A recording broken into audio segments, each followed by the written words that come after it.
Sudah lama saya nggak ngobrol dengan Bang Yosef Wenas.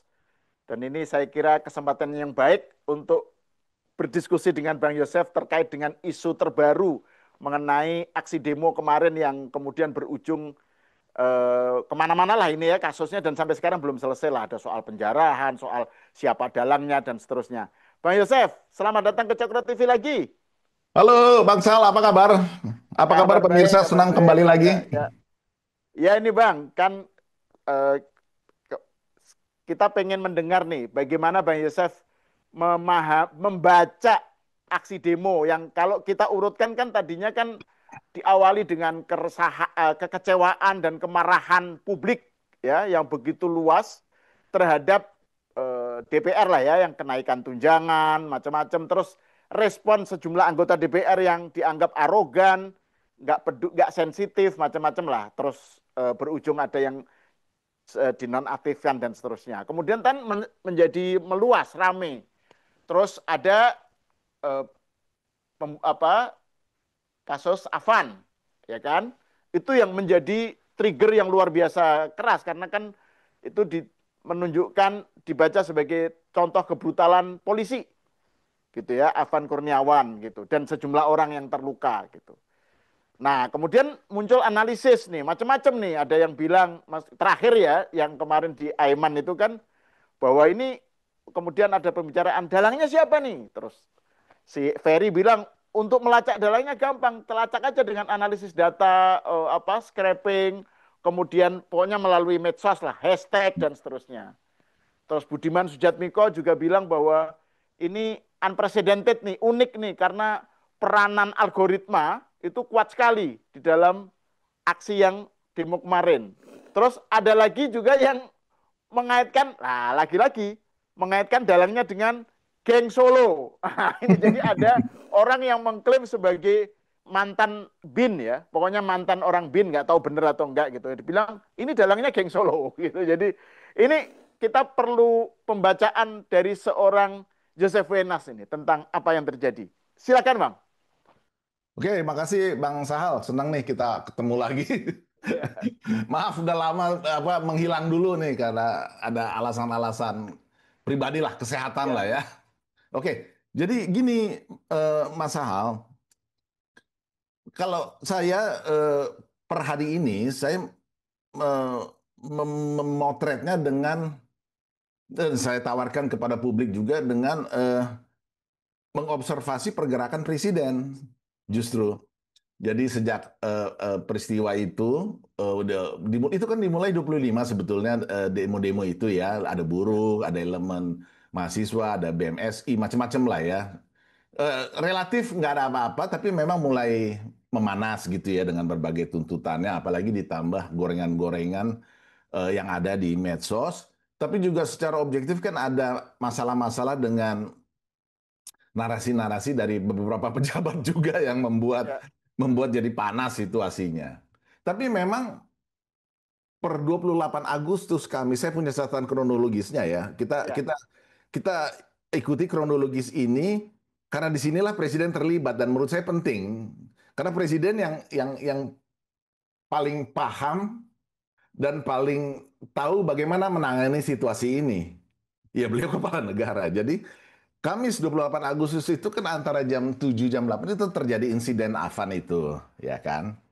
Lalu situasi menjadi panas dan relatif tidak terkendali, ya artinya sejak itulah dimulai apa yang disebut perusakan gitu ya. Jadi bukan lagi demo tapi sudah dilakukan apa namanya hal-hal di luar dari tuntutan demo itu sendiri gitu loh ya.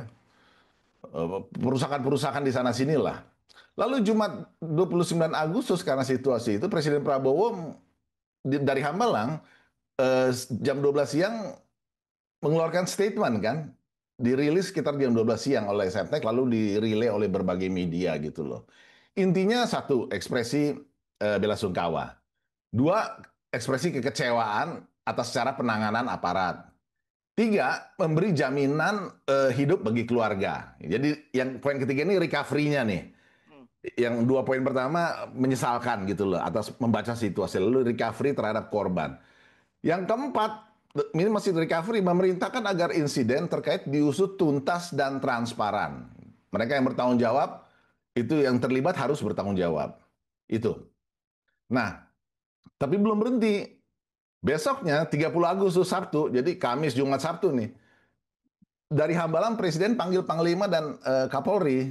Nggak lama setelah itu siangnya mereka jumpa pers, intinya harus ditindak tegas nih yang anarkis nih. Elemen anarkisnya nggak bisa ditolerir nih karena sudah kemana-mana arahnya gitu loh. Jadi mengeksekusi Undang-Undang 9 1998 tentang menyampaikan pendapat di muka umum. Yang antara lain kalau udah jam 6 sore lewat ya itu udah skenario lain gitu loh. Itu kan harus dieksekusi undang-undangnya.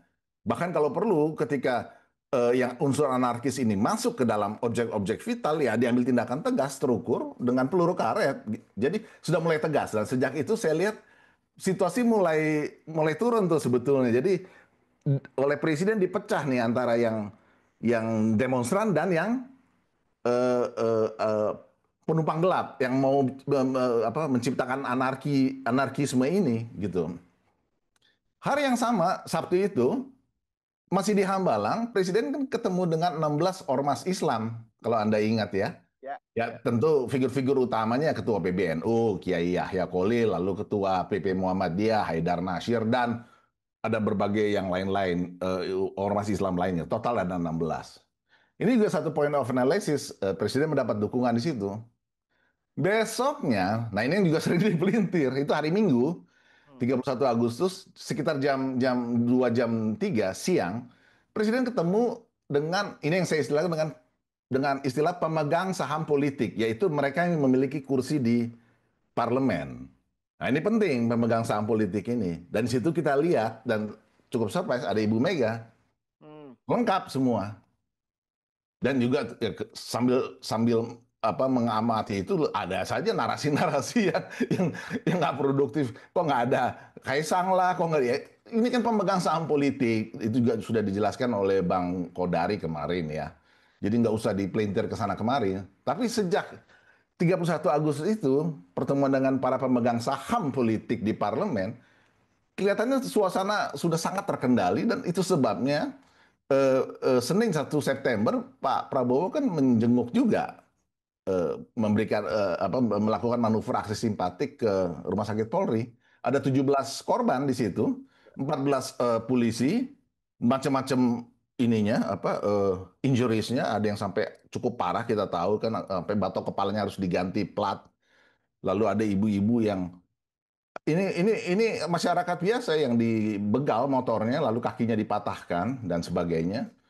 Sebelumnya menjenguk Afan, Afan Oh ya ya Kurniawan, ya ya menjenguk keluarganya. Ya, ya itu setelah itu sebelum pernyataan itu saya kira ya Jumat itu oh, penting itu ya, ya, ya, ya jenguk lalu melakukan pernyataan atau setelah itu ya tapi itu ya. salah satu tindakan pertama yang terima kasih catatannya itu penting sekali.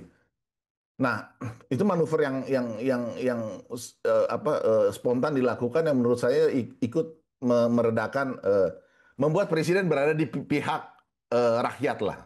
Ya. Karena ada usaha juga untuk membuat presiden tidak di pihak rakyat gitu ya. Itu kan kita menangkap apa kuat sekali gitu loh. Positioning itu dari berbagai narasi. Karena kemudian setelah 1 September, 2 September, malam harinya Pak Prabowo berangkat ke Cina kan. Ini adalah points of analysis yang menjelaskan bahwa keadaan sudah sangat terkendali. Hmm. Dan itu sebabnya beliau merasa eh, bisa meninggalkan Indonesia untuk 8 jam berada di Cina karena itu juga secara geopolitik saya kira ada catatan penting di situ ya karena itu kan pertemuan timur lah ya minus Amerika dan Trump kan marah-marah nggak disebut namanya aja diundang kagak disebut namanya juga dalam berbagai pidato resmi nggak gitu jadi dia kelihatannya apa ini kalau ada yang mau mengaitkan dengan persoalan-persoalan kepentingan asing sebagaimana disinggung oleh Profesor Intelijen Hendro Priyono gitu ya. Ah, ah. Ya, jadi harus dipotret juga dari sisi itu. Saya kira ada kepentingan. Itu saya kira intinya bagaimana memotret itu adalah dengan melihat manuver presiden. Jadi per hari ini dari perkembangan itu saya kira keadaan sudah sangat terkendali. Ya, Pak Prabowo berhasil mengendalikan, mengambil alih kendali recovery dan berhasil meredakan, merestabilisasi keadaan politik.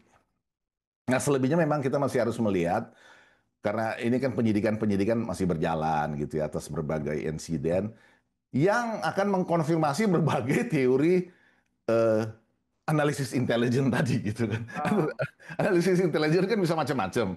ya, Tapi ya, kan sekarang justru dari temuan-temuan lapangan, kasus-kasus ya kan yang sedang disidik itu yang akan menjawab sampai seberapa valid berbagai asumsi intelligence tadi gitu loh.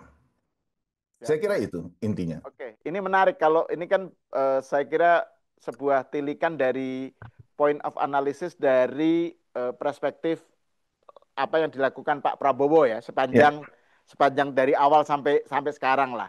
Nah, ya, terus bagaimana Bang Yosef melihat tadi itu tentang demonya itu sendiri yang berawal dari kemarahan yang genuine saya kira ya terhadap terhadap ketidakadilan, terhadap kearogansi DPR dan macam-macam, terus berujung kepada tadi itu ada tindakan yang kekerasan gitu, terus berujung pada penjarahan.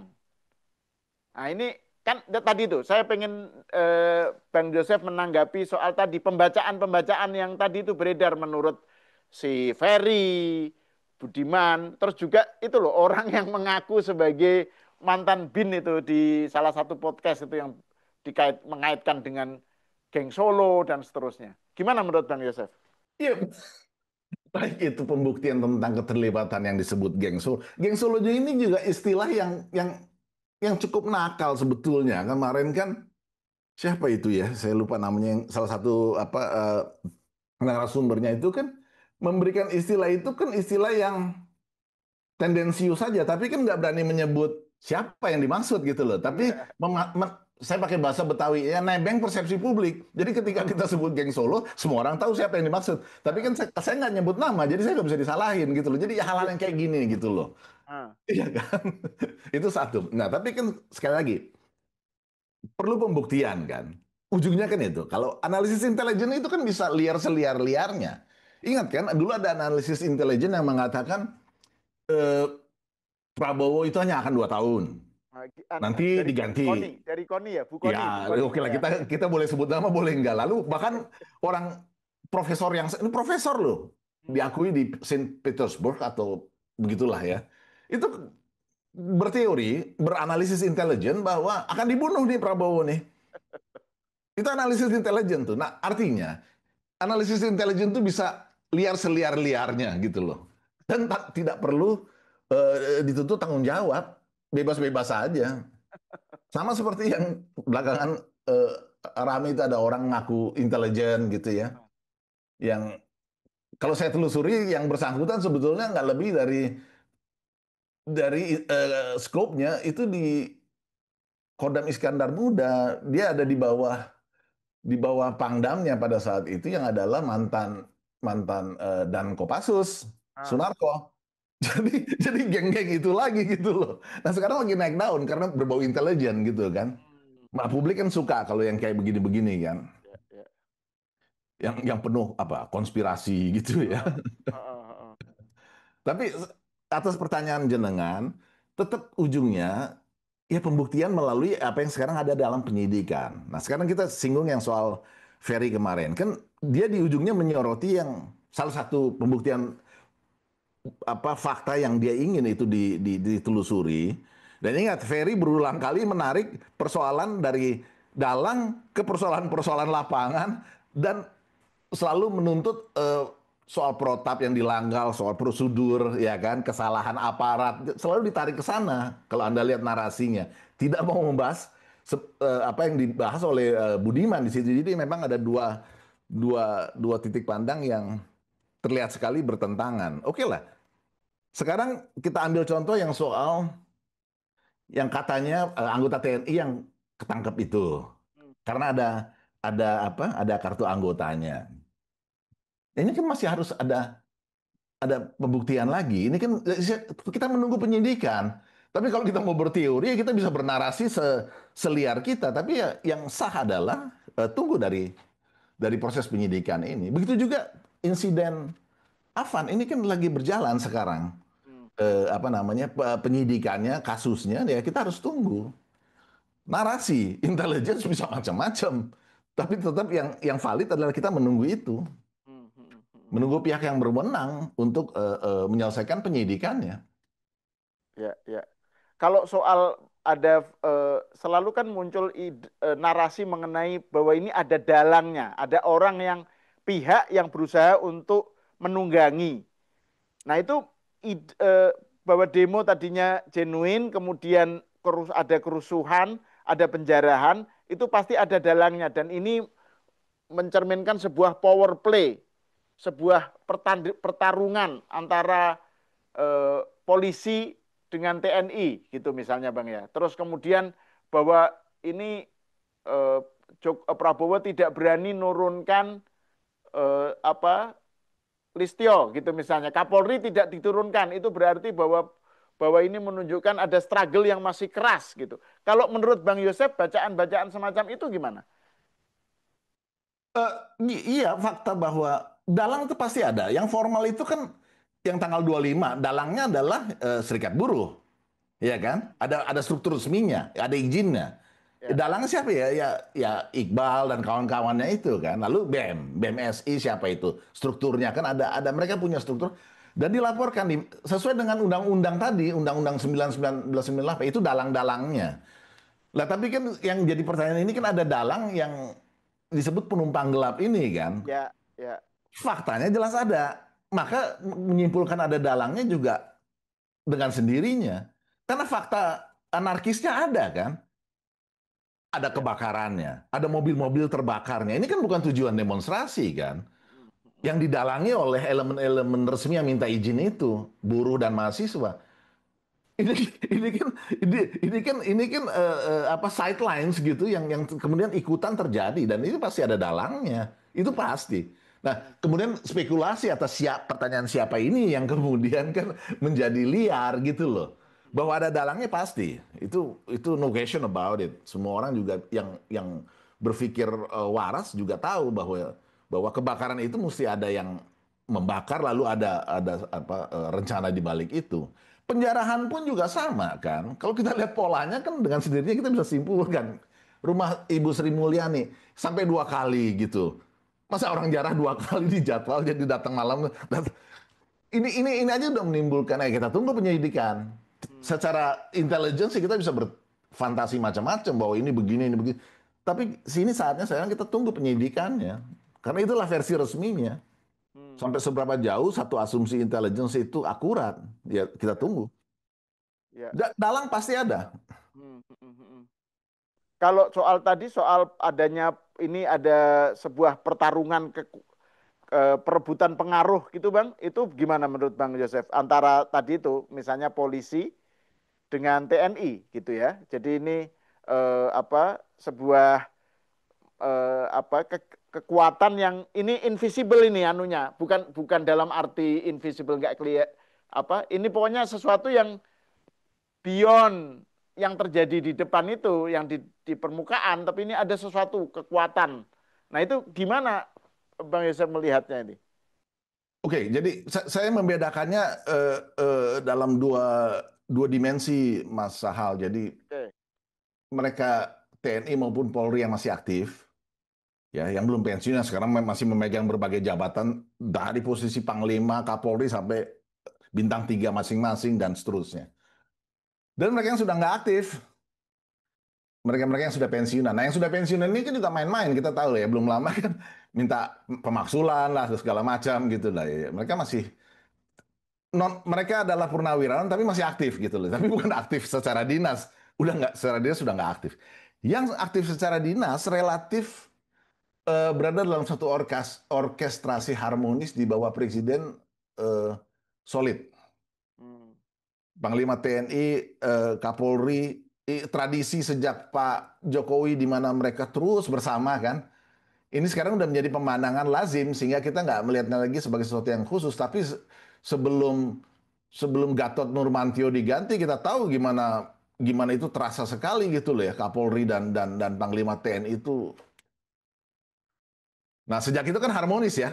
Ini Hmm. dari zaman Jokowi dan tradisi dipertahankan oleh Pak Prabowo, di mana mereka selalu berdua gitu ya. Dan ini cascading ke Pangdam-Pangdam, Pangdam dan Kapolda gitu ya. Dalam banyak hal kita sering lihat mereka untuk urusan macam-macam, kebakaran hutan, urusan pangan, urusan macam-macam lah ya, MBG apa segala itu mereka kan pairing gitu ya. Hmm. Nah dari sisi ini saya nggak melihat ada persaingan gitu karena kendalinya sepenuhnya di bawah presiden, di bawah pengaruh presiden. Dan apalagi sejak Pak Prabowo di Kemhan itu semakin solid di TNI-nya gitu ya. Dan saya melihat kemampuan juga untuk mengharmonisasi antara TNI dan Polri oleh sosok Menhan nih, yang sekarang dilanjutkan oleh Pak Syafri gitu ya. Jadi saya nggak melihat untuk eh, yang masih aktif ya, dinas Ya. aktif, ada hal-hal seperti yang di digambarkan oleh berbagai narasi itu. Kalau yang sudah tidak aktif, yang sudah pensiun dan masih ingin kesana kemari secara politis ya kita sudah tahu sama-sama ya. Belum lama mereka kan keluarkan pernyataan pemaksulan macam-macam itu lah. Tapi itu juga kan selalu berhadapan dengan organisasi veteran yang formil yang kemudian mereka dibentahkan juga. Jadi artinya hanya splinters juga nih kelompok ini gitu loh. Tapi kemungkinan bahwa jaringan di bawahnya kemudian memainkan sesuatu dalam konteks 5 hari kerusuhan kemarin sangat boleh jadi. Hmm. Itu sebabnya diidentifikasikan oleh beberapa medsos kan ada bahwa mereka keluarga TNI gitu loh. Hmm. Hmm. Tapi kan nggak bisa disimpulkan bahwa itu artinya TNI aktif. Oke, oke. Ini dua hal yang berbeda. Jaringan dari TNI Purnawirawan bisa jadi. Hmm. Nah, kita nggak tahu kalau itu. Itu sekali lagi kembali ke penyidikan yang dilakukan oleh Polri. Kita tunggu saja Oke. daripada kita berspekulasi macam-macam. Ya, ya. Nah, bagaimana dengan pandangan tentang ini? Ini juga menarik nih. Saya selalu apa namanya? Pengen dengar dari Bang Yosef nih soal playbook yang dimainkan ulang. Nah, jadi kan ini playbook 98 gitu ya. Bahwa ada demo, kemudian ada kerusuhan, ada penjarahan, terus kemudian itu alasan untuk darurat militer. Nah, ini kan juga sebuah narasi yang apa juga rame beredar di medsos bahwa ini bagian dari upaya untuk eskalasinya diperburuk, kemudian menjadi alasan bagi darurat militer gitu ya. Itu saat-saat terutama saat-saat gentingnya Bang ya. Maksudnya hari-hari apa itu? Jumat, Sabtu, Minggu itu kan rame Iya. beredar itu. Gimana menurut Bang Yosef narasi semacam itu? Seingat saya bahkan 98 pun tidak diterapkan darurat militer loh, Mas. Hmm, Itu 98 loh. Jadi ya, darurat militer ini sesuatu yang sangat sangat serius dan sangat tidak mudah. Eksperimennya berusaha dilakukan oleh Gus Dur waktu itu dan gagal total ya. Karena masih ingat kan malam-malam kritis itu menerapkan apa namanya dekrit itu. dekrit. Ya. Ya, tapi kan militer sendiri nggak mendukung. Jadi dan Wiranto disodorkan itu sebetulnya melalui apa namanya semacam super semarnya ya di tahun 66 kan diberikan apa namanya surat apa perintah oleh Pak Harto, tapi kan nggak dieksekusi. Jadi saya kira eh, sangat berlebihan gitu kalau dibawa ke sana. Memang dalam keadaan malam Jumat Sabtu 29-30 Agustus itu, malam-malam krisis itu suasananya memang mencekam. Seolah-olah kan akan ke sana gitu ya. Kemungkinannya gitu. Tapi saya Ya. kira ini kembali lagi ke militer dan belum tentu yang harus menyatakan ini kan presiden ya, Pak Hmm, Prabowo gitu loh. ya, ya. Dan Enggak, saya nggak melihat tadi Bang Yesa menyebut soal Gus Dur. Gus Dur itu maksudnya bahwa Gus Dur itu mengeluarkan dekret, terus hubungannya dengan darurat militer gimana tadi? Maaf, bisa diperjelas nggak tadi?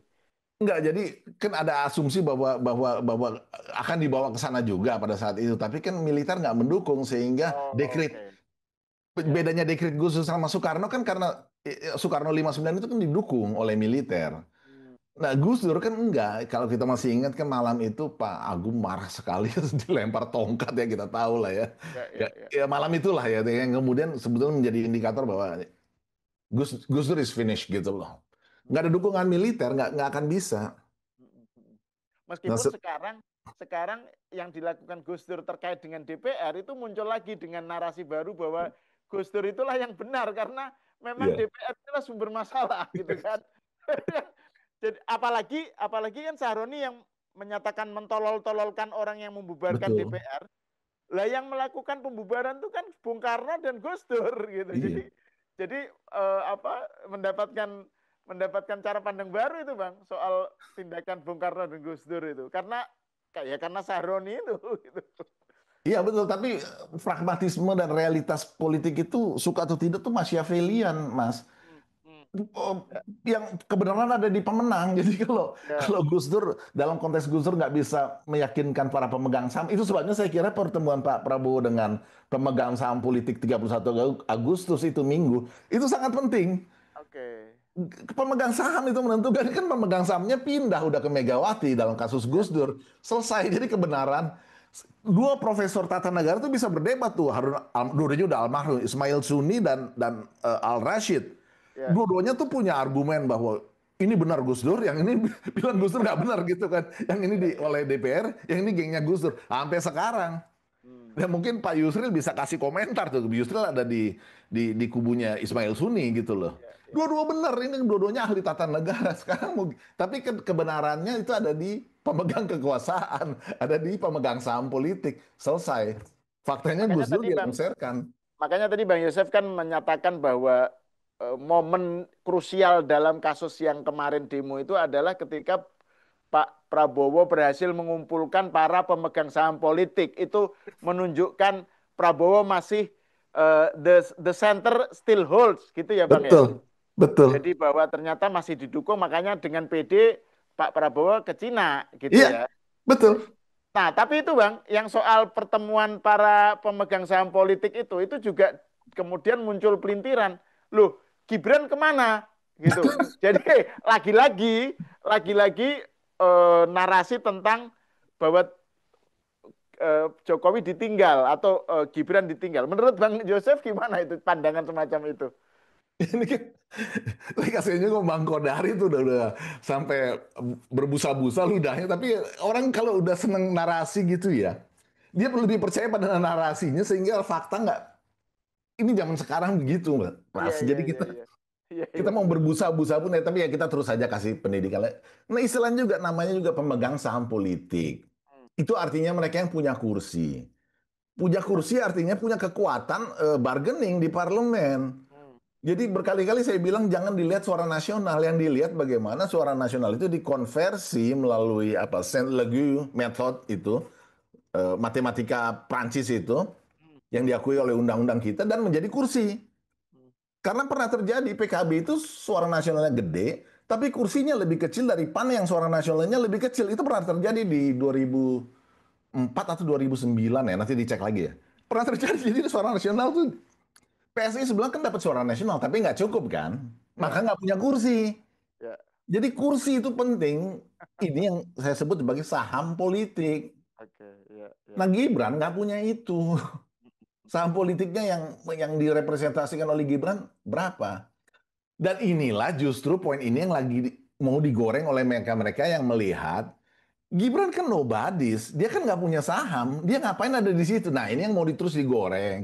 Ada yang mau giring Puan, salah satunya profesor tadi yang saya sebut yang di Rusia itu. Ah, Dia punya tugas tuh untuk giring Puan jadi gantiin Gibran. Nah kita semua udah ah. tahu gitu loh Ya, Mas. ya, ya, Ada ya. banyak inilah yang lagi nungguin gitu loh.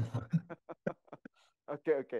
Nah, terus ini Bang, soal eh, respon Pak Prabowo dan respon ketua-ketua DPR nih. Sorry, ketua-ketua partai. Nah, kan ada yang bilang, kan Pak Prabowo tadi yang Bang Yosef bilang ya, dengan soal point of analysis Bang Yosef dengan melihat tindakan-tindakan Prabowo tadi. Tapi ada yang bilang, yang dilakukan Prabowo itu is not enough atau bahkan superficial karena tidak mengganti Kapolri, karena tidak apa namanya mengadres sesuatu yang lebih substantif soal keadilan, soal program-program yang tidak populis lah. Sorry, program-program yang kelihatannya populis tapi memakan banyak dana gitu ya. Oh, itu. Jadi intinya dianggap superficial. Yang kedua, ketua parpol itu juga menonaktifkan, itu juga superficial. Itu tidak mengadres persoalan.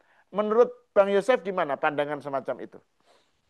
Saya melihatnya agak terbalik justru ya. Justru Hmm, kalau kita lihat, kita menganalisis ekspresi juga ya pada saat tanggal 31 itu kan kelihatan gitu ya. Mereka yang senyum dan mereka yang tidak tersenyum. Yang tidak tersenyum tuh ada yang di sebelah kiri Pak Prabowo tuh. Ada yang oke. pakai baju merah, wanita satu-satunya. Lalu sebelahnya ada yang brewokan. Ya, ya, ya. Ya kalau Anda perhatiin gitu loh ya. Yang senyum-senyum yang sebelah kanan gitu loh. Nah yang nggak senyum ini sebetulnya ekspresi mereka tidak dengan verbal, tapi mereka melakukan penonaktifan lah Ya. melalui aksi gitu lah. Menurut saya kita harus juga membaca ini gitu loh. Kadang-kadang mungkin verbal nggak terlalu diperlukan, tapi action perlu. Dan terbukti bahwa sejak penonaktifan kan cukup diterima kalau saya memonitor komentar di media sosial di komunitas saya di AI di Facebook, Hmm. cukup bisa diterima gitu loh. Justru ini menjadi backlash untuk si baju merah itu karena belum melakukan seperti yang dilakukan oleh oleh dua partai biru itu, Ya. si Baju merah merah itu ini. maksudnya Bu Megawati Iya, belum tidak menonaktifkan Deddy iya. Sitorus. So Betul far ya? kan hanya melalui pernyataan maaf itu bukan oleh yang bersangkutan, oleh oleh apa ketua dewan etisnya lah ya, Hmm, hmm. Said Abdullah atau apa, lalu meminta Ya, maaf ya. atas nama itu kan nggak cukup ya. Hmm, hmm, hmm. Dan saya kira ini yang masih justru ini dalam konteks itu kita masih harus melihat ke depan nih terkait khususnya manuver-manuver merah ini Hmm. atas tuntutan publik yang belum dipenuhi sebagaimana mereka publik berharap sebetulnya harus dilakukan seperti yang dilakukan dua partai biru itu. Itu satu. Waduh. Yang soal Kapolri, nah ini ada dua titik pandang yang sebetulnya nggak berkaitan tapi jadi berkaitan sehubungan dengan terjadinya kerusuhan. Posisi Kapolri ini secara objektif sebetulnya sudah saatnya diganti kalau secara organisasional, internal, kebutuhan internal ya. Ya. Jadi beberapa analisis yang saya dapat dan saya sepakat karena kebetulan saya agak mengobservasi apa namanya pergeseran angkatan di Polri, khususnya di jabatan bintang 3 itu memang mengalami stagnasi. Kompolnas juga melihat ini. Jadi nggak ada hubungan sama kerusuhan, jangan dikaitkan dulu sama kerusuhan. Oke. Ya. Pak Sigit ini, Jenderal Sigit ini sudah 4 tahun 7 bulan, 9 hari lebih barangkali udah 12 hari kali sekarang. 4 tahun 7 bulan 12 hari. Ini Kapolri terlama di era reformasi. Apa dampaknya? Satu sisi harus diakui Pak Jenderal Sigit ini bagus kinerjanya. Berbagai gonjang-ganjing Sambo dan lain-lain berhasil ditangani dengan baik lah ya. Lalu kinerja Polri melalui presisinya juga oke. Tapi memang ada fakta objektif bahwa mulai penumpukan ini macet nih gerbong. Jadi Akpol 89, 90, Pak Sigit kan 91. Hmm. Terjadi penumpukan di 90 dan 89 yang harus ditampung dulu gitu loh. Sehingga yang angkatan dia dan yang lebih muda nggak belum bisa naik nih karena Pak Sigit itu kan loncat angkatan sebetulnya melanjutkan kebijakan yang diambil oleh Pak Presiden Jokowi di zaman Tito. Tito itu memotong 3 angkatan.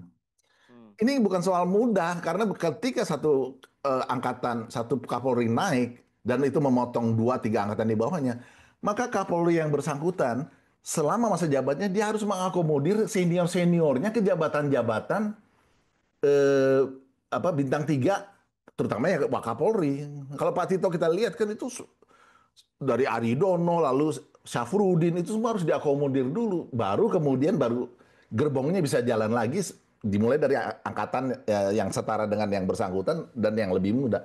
Ini juga yang sekarang terjadi. Jadi ada penumpukan nih macet gitu loh. Ya, Ini ya. dampaknya kemana-mana.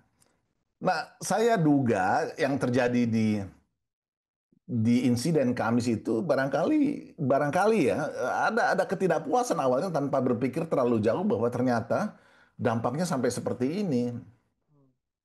dari internal gitu loh. Tapi nggak ada kaitannya dengan kinerja Pak Kapolri itu sendiri. Saya kira karena terjadi kemacetan internal. Ini kan organisasi besar ya. Ya.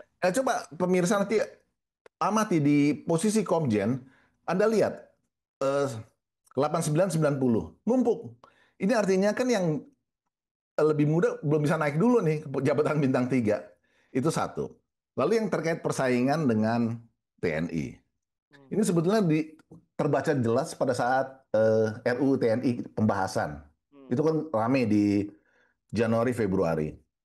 Intinya kan TNI ingin perluasan jabatan di luar struktur mabesnya masing-masing, di luar AD, di luar AL, di luar mabes TNI untuk menyalurkan perwira mereka agar masih ada karir pas karena posisi bintang 3 apalagi bintang 4 itu kan eh, preferensi ada privilege presiden kan. Jadi mereka perlu jadi kayak Sektama Lemhanas, lalu Irjen di kementerian ini itu gitu loh yang intinya di luar lingkungan mabesnya. Nggak, Polri punya cukup banyak. TNI kalau dibandingkan Polri lumayan kalah jauh. Itu sebabnya salah satu tujuan menambah jabatan itu sebenarnya untuk menyalurkan para perwira mereka supaya juga punya karir gitu karena nggak semua bisa ditampung di lingkungan mabes masing-masing. Nah ini yang sekarang terjadi di Polri internal. Tapi jangan dikaitkan dengan kerusuhan karena kalau dikaitkan seolah-olah karena kerusuhan ini Kapolrinya brengsek maka harus dipecat. Nggak begitu. Ya, Kan ya, banyak orang kan menarasikan kan jadi begitu karena melihat peluang ini. ya, ya, ya. Itu dua hal yang berbeda. Sial aja ada kerusuhan gitu. Nah, terus ini Bang, saya mau kembali ke soal penonaktifan itu Bang. Saya menarik ini soal respon dari ketua. Kan Nasdem, Pak Surya Paloh menonaktifkan dua orang. Kemudian Golkar juga menonaktifkan dua. PDIP kan nggak menonaktifkan gitu. Padahal Deddy Sitorus itu pernyataannya kan luas beredar video yang dianggap justru sangat menghina rakyat. Dia pakai istilah rakyat jelata gitu ya. Nah, itu kenapa tidak dilakukan oleh PDIP? Terlalu pede atau apa? Bagaimana bacaan Bang Yosef? saya, Atau saya, terlalu saya sombong? ya ini barangkali bagian dari bargaining yang masih dalam kaitan konteks amnesti itu ya. Hmm, Amnesti itu kan juga sesuatu yang berani diambil oleh Presiden Prabowo yang menghantam balik ke dirinya cukup keras ya sebetulnya dikritik terutama oleh para pendukung Pak Jokowi gitu ya. Kan sejak itu kita lihat ya sebenarnya di beberapa podcast kan jenengan pasti terlihat juga gitu loh jadi mulai ada mereka yang jadi ternak Mulyono garis keras yang menghantam mereka mengklaim dirinya ternak Mulyono sekalian dan menghantam Pak Prabowo sekalian. Jadi karena mau membela Pak Jokowi ini kan mulai muncul nih yang gini-gini gitu. Jadi kalau orang Sunda bilang mulai pabaliat nih. Kawan-kawan sendiri juga kan. ya, ya, ya. Jadi jadi ini satu visi statesmanship yang nggak bisa langsung kita lihat kayak minum obat ada dampaknya apa nih hasilnya apa enggak memang kadang-kadang nggak masuk akal kalau melulu kita melihatnya politik king kan saya ambil ini saya dapat apa you dapat apa Hmm, langsung hmm, statesmanship nggak begitu melihatnya ya saya kasih dulu aja hmm, that's what you want I give it to you gitu loh. Tapi kan ada batasnya ya ya, dengan sendirinya gitu lah. Tapi memang ini suatu ya the benefits of the doubts lah. Bermain di benefits of the doubts ini nggak enak mas. oke. Tapi harus dilakukan oleh seorang negarawan. Nah saya kira masih dalam kaitan itu ada hal-hal yang masih belum ketemu. Tapi faktanya satu Mega hadir di tanggal 31. Fakta kedua sejak 14 Agustus adalah pengangkatan kembali Hasto sebagai sekjen ya. Ya. Itu kan sempat tertunda 10 hari. Hmm, hmm, Kan tanggal 1 kan tanggal 31 Juli kan pengumuman amnesti. Lalu 27 sebelumnya sudah ada pertemuan di Bali tuh antara Dasko dan Bu Mega dan ini kan. Jadi mereka udah tahu Hasto mau lepas. 31 diumumkan, mendadak mereka dari Bimtek bikin jadi kongres kan, dirubah di Bali. Dadakan itu. Tanggal 1 Hasto bebas sudah di Bali malamnya. hmm, Tanggal 2 diumumkan kan ya, DPP-nya, tapi kan Hasto nggak dimasukkan sebagai sekjen, ditahan. hmm, Mega merangkap. hmm. Kira-kira 10 hari lebih, baru 14 diumumkan Hasto ditunjuk kembali. Dan momentum itu menjadi satu konfirmasi bahwa ada hal yang nggak nyambung tuh antara komunikasi istana dan Teguh Umar. Hmm. Dengan diumumkannya Hasto tanggal 14, dikonfirmasi dengan tidak hadirnya Mega tanggal 15 di Senayan. Tidak hadir juga di tanggal 17 di Istana. Confirm kan? Ini kan kita lihat jadi mereka memutuskan kembalikan Hasto sekaligus mereka nggak hadir. Jadi artinya padahal Mensesneknya sudah confirm bahwa 15-17 akan hadir. Hmm. Confirm semua presiden yang masih hidup, Jokowi, Megawati, SBY. Ternyata Megawati nggak hadir. Ya. Tapi dia umumkan tanggal 14-nya Hasto sebagai sekjen. Nah, sejak 14 itu kita belum dengar lagi Hasto memainkan partitur Salawi ya. Belum ya? Hmm. Ya, ya, ya, Ya ya. kan? Ya. Nah, ini satu point of analysis itu maksud Padahal saya. sebelumnya selalu Salawi, semua salah Ya Jokowi gitu Salawi kan. kan? Iya, iya, iya. Itu belum dimainkan lagi tuh. Hmm. Nah, tanggal 31 kemarin Mega datang ketemu mendukung Pak Prabowo lah. Hmm, hmm. Nah, ini poin lain yang harusnya dilihat, tapi kita belum bisa menarasikan. Oke. Nah, tapi marah-marah masih udah keburu marah-marah nih gara-gara amnesti. Nah, ini statesmanship yang saya bilang, hati-hati ya, sebaiknya kita kasih waktu untuk melihat things to fall into place. Oke. Ya, ya. Oke. Nah, ini yang terakhir, Bang. Untuk kedepannya ini, Bang. Kan ini Pak Prabowo Gibran menjabat sebagai presiden kan, presiden dan wapres kan belum ada 1 tahun ya, menjelang 1 tahun lah ya. Menjelang. Terus terjadi kejadian semacam ini. Terus kan macam-macam kan bahwa ini adalah ada yang bilang ini the beginning of the end gitu. Bahwa ini adalah sebuah pertanda dari sesuatu, ini adalah batu es, permukaan batu es yang ini ada isu yang begitu besar di masyarakat tentang ketidakpuasan, kekecewaan dan macam-macam. Eh, nah, saya ingin secara singkat Bang Yosef memberikan dari kasus ini apa yang bisa kita lihat ini, what is to be done-nya dan kedepannya gimana? Saya melihatnya justru the beginning of consolidations, political consolidations. Oh, Per tanggal 31 Agustus itu. oke. Itu catatan pertama. Ya. Yang tadi kita bahas dalam kaitan merah. Terutama ini merah ini yang belum belum klik kan udah setahun lebih gitu loh Salawi terus. Hmm. Nah, ya yang kedua saya lihat ini kan keberpihakan publik itu ada pada partitur apa namanya undang-undang anti korupsi itu. Hmm. Apa namanya penyitaan Pra- aset itu, Perampasan aset, perampasan undang-undang aset. perampasan aset. Ya, ya. Ini kan sebetulnya sudah di ujung. Jadi kalau kita lihat Pak Jokowi itu terakhir mengingatkan lagi itu kan di Juni 2023 kirim surat lagi. Tapi prosesnya kan sudah jauh lebih lama dari itu. Itu kan di awal periode keduanya 2019 beliau kan sudah memasukkan kirim supres dan memasukkan draftnya. Hmm. Jadi ini proses sudah panjang DPR-nya yang belum bisa oke. Sebagaimana kita bisa simpulkan dari penjelasan Bambang Pacul bahwa bottleneck-nya ada di ketum masing-masing lah. Iya, Untuk iya, tidak menyalahkan salah satu ketum. Ini iya, iya. ketumnya nih belum. Jadi kalau tadi saya gambarkan kan ada yang sebelah kiri Pak Prabowo yang nggak senyum, yang sini senyum-senyum nih. Nah barangkali dari situ kita bisa lihat. Ini yang akan saya kira dalam waktu dekat jadi points of knowledge. Apakah Pak Prabowo akan menggiring ini? Karena ada kepentingan beliau untuk membabat korupsi kan.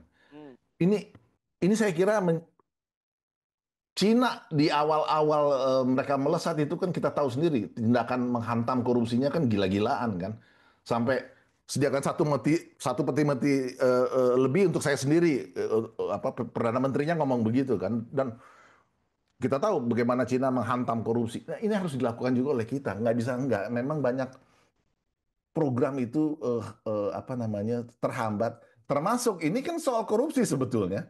Yang disebut dalang-dalang itu kan koruptor-koruptor Ya, sebetulnya ya, kan. ya, ya. Yang menguasai berbagai macam konsesi, yang sekarang buron. Ini baru salah satu, belum yang lain-lain. Dari dalam konteks hilirisasi kan ada begitu banyak nilai tambah yang dinikmati selama ini oleh berbagai macam pihak. Salah satunya yang lagi buron sekarang ini. Hmm. Bisa Nah, oleh. saya kira perampasan aset ini penting nih, adalah bola yang Kalau ini dimainkan oleh Presiden Prabowo, itu satu game baru ya, Hmm. sehubungan dengan konsolidasi yang tadi saya sebutkan, menurut saya ya. Ya. Ya kita masih harus menunggu ya dalam waktu dekat ini ya. Oke, oke. Terima kasih Bang Yosef atas obrolannya dan saya kira kita perlu ngobrol lagi untuk perkembangan nanti Oke, apa ke depan karena politik begitu cepat berubah. dinamis ya. Dinamis, dinamis. Oke, Bang Oke, Yosef Menas, terima kasih matur nuwun. atas diskusinya. Pemirsa, sampai di sini dulu. Kita berjumpa lagi di episode selanjutnya.